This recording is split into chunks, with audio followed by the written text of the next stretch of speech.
Tjašo smo se spoznali na baletu, na treningu baleta. Ona je že veliko let pred mano hodila, jaz sem potem prišla nekega dne in ona je stala na levem drogu, jaz na desnem in se spomnim, kako sem opazovala tisto punco, ki se mi je zdelo, kako ona lepo pleše in kakšna lepa, če bom punca je, če bom jaz enkrat tako zgledala, ko bom balet delala, bom zelo, zelo vesela. No in to je moj prvi spomin na njo in od takrat sva prijateljici. S Tjašo sva prijetno klepetali. Nekaj let nazaj, na srečanju oddelka, ki sem mu bila razredničarka kakšno 10,5 let nazaj. Ponovno sva se srečali čisto slučajno in sicer na dnevu odprtih vrat ljubljanske Drame, kamor sem peljala svoj oddelek, da bi podoživeli dogajanje v tem gledališki stavbi. Tjaša je namreč takrat sooblikovala ta dogodek. Povabila sem jo k sodelovanju in tako je pristala. Potem smo pričeli s procesom, v katerem smo razmišljali, kako bi lahko na odru prikazali dogajanje na naši gimnaziji v preteklosti. In resnično so nastali vrhunski prizori. Hitro je začela risati, ustvarjati, tako da nekako smo rekli notranji otrok, ker ven je nismo spravili. Če bi mogla ne vem kaj pripraviti, da bi šla ven, pa na klopci, da bi sedela, pa jo namirala, da bi tam potem se ona igrala. Ona je najbolj uživala za pisalno mizo in to že zelo hitro in nekaj risala. Pol je neke stripe je začela delati zelo hitro, pač ne vem, tako ustvarjalna zelo, ne, z Lego kockami, tudi stvari čuda delala, tako da je bila notranji otrok, tako v tem smislu, ne, prav takem nekako.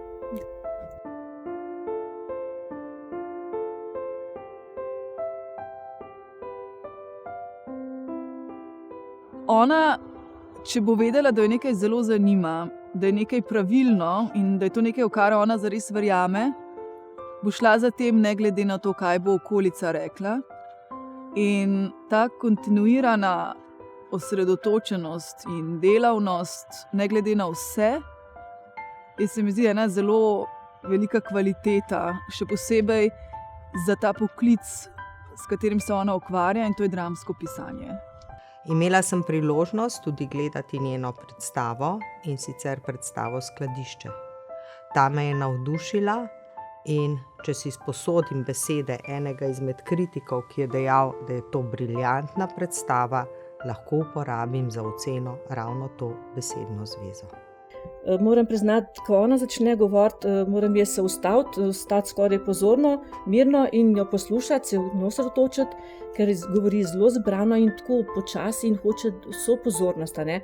Tako da rajši berem tako, kot poslušam, ker jaz pa zelo hitim, imam stalno nekaj zadelati in za mene skoraj stres, ker moram se ustaviti. Ona govori, tako bi rekla, v življenju, pa zelo tako počasi in premišljeno. Ne?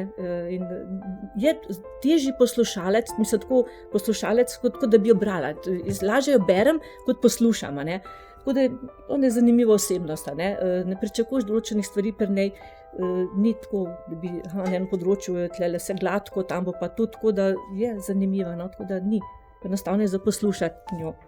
Če bi morala izbrati 5 besed, ki opisujejo Tjašo, bi rekla umirjena, realistična, realna, iskrena, osredotočena in zelo zanesljiva.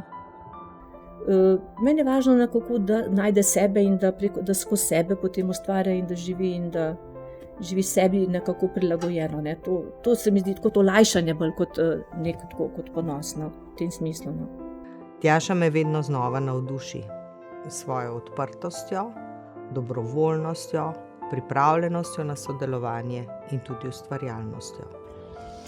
Ja, jaz res zelo želim, da bi vsa ta njena prizadevanja v zvezi z dramskim pisanjem naletela na plodna tla, da bi se ta njen talent širše opazil in da bi v bistvu te njene drame bile prizorjene v največjih slovenskih gledališčih in to čim prej.